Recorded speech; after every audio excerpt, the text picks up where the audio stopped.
Welcome to Race to Zero, our series of interviews discovering the world of Hitachi. Today we are joined by Lorena Della Giovanna, Vice President and Executive Officer, Chief Diversity and Inclusion Officer, and Deputy Chief Environmental Officer at Hitachi Corporate. Lorena, thank you so much for being with us. I'm very happy to be here too. Thank you. So Lorena, since 1910, Hitachi has been striving to contribute to society with its technology and products. Nowadays, sustainability has become of paramount importance for society. How is Hitachi meeting this challenge? Well, if we look at Hitachi's strategy since the very beginning, I have to say that sustainability has always been the core.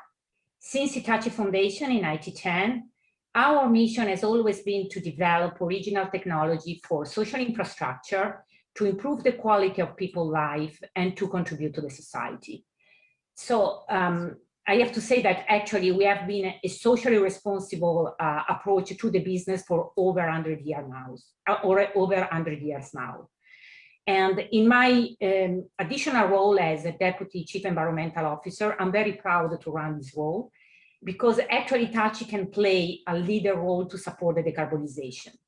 As I said, we have advanced technologies, we have product, we have operational technologies, we have Iot Platform, and more important, we have a restless pioneer spirit.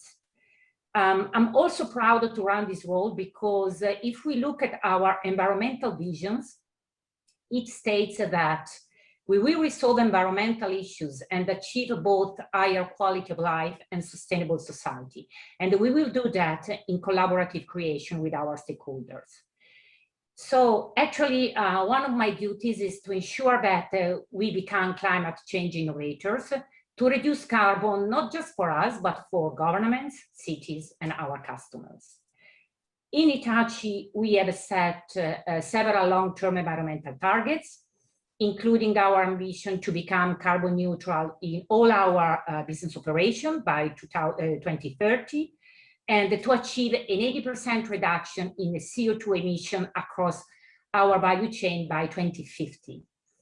Our plan has been also recently endorsed by science-based targets.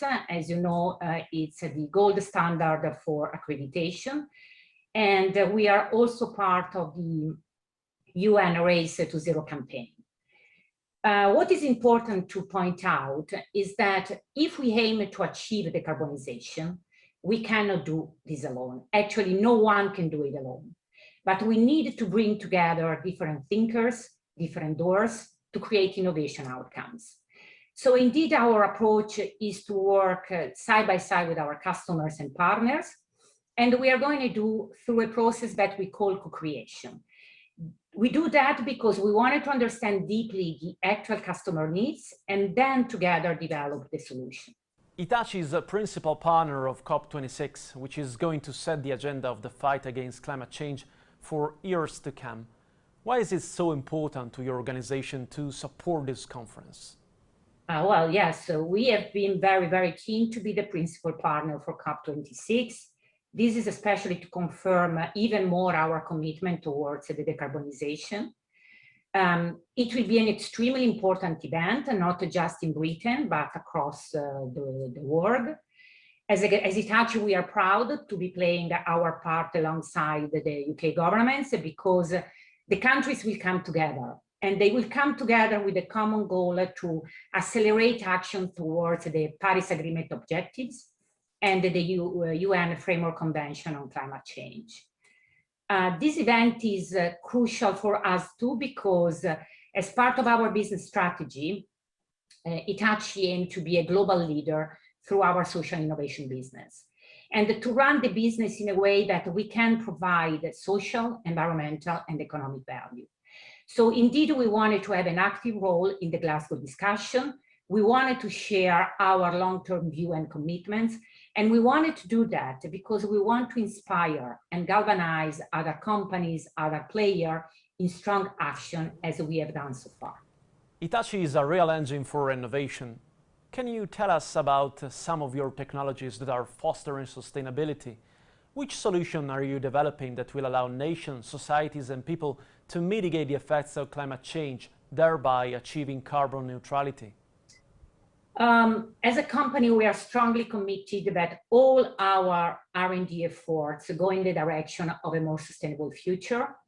Most of our emissions are coming from the usage of the product we sell.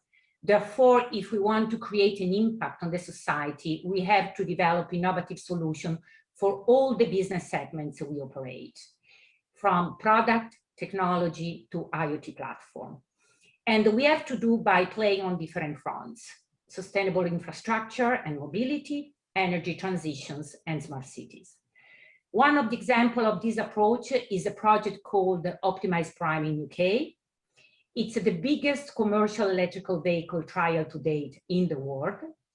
We are working with a number of stakeholders from UK Power Networks, Uber, Centrica, Scottish and Southern Electrical Networks, Royal Mail. And we are working together in this trial over 3 years with the goal to be able to advise the UK government on how best to develop its EV infrastructure by IoT. The IoT platform has been designed, has been built, and is operated by our ITBU, Hitachi Vantara, and it tracks the charging activity up to 3,000 commercial vehicles.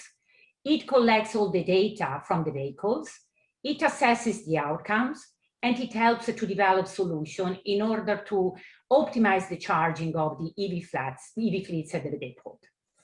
Doing that, more vehicles will be able to be charged within the current networking capacity. In the fight against global warming, we often mention targets, but we speak less about how to achieve such goals, how to get there. Which actions are yet to be taken to speed up the transition to a more sustainable world? I totally agree with what you're asking, because yes, targets are important. However, the plan to achieve those is the one which matters most. And this is not something that I say. If we talk with our stakeholders, like the investors, the ESG agency, and whatever, they always wanted to look at the plan. In Hitachi, in order to attain carbon neutrality, we aim for robust energy saving measures. We are investing in factories and offices, for example, with upgrade to high efficiency equipment, or introducing renewable energy systems, or optimize the use of IoT, for example, our platform Lumada, for innovative energy management, and also by reducing energy usage. This is done with a highly experienced manufacturing professional teams that we have in the company.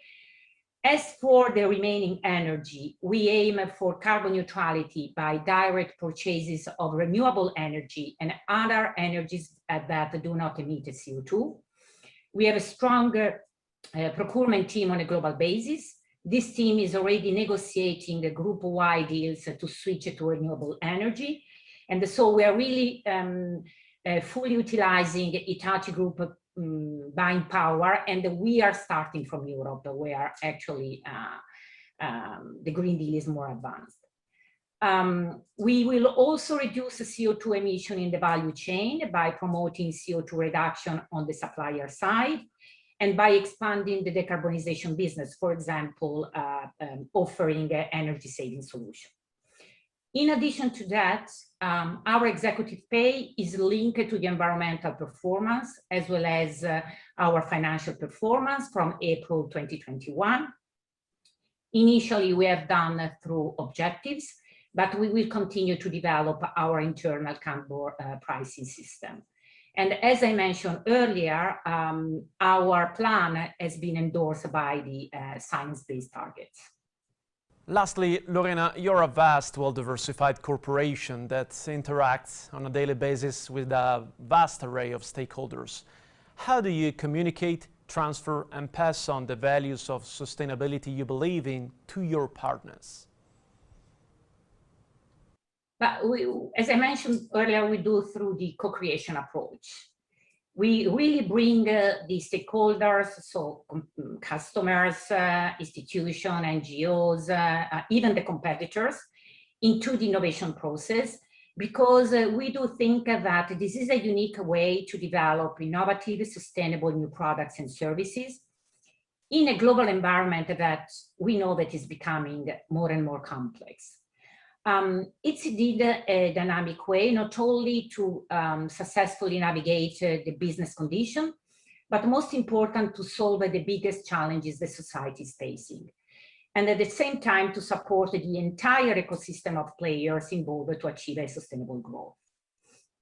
We are really able to combine business, government, and society. And I believe that Hitachi is really a true leader in doing this.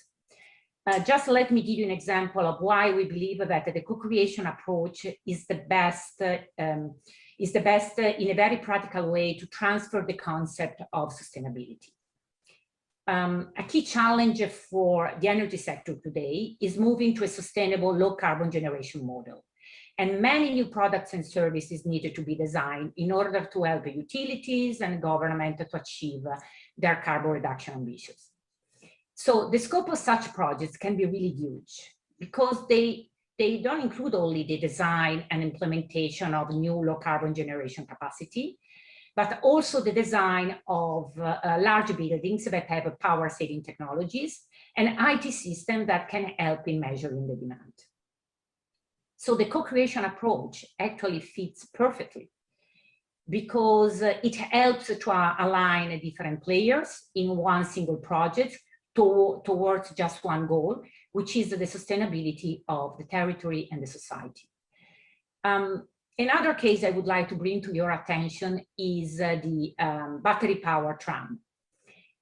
This technology has been recently tested in Florence, in Italy.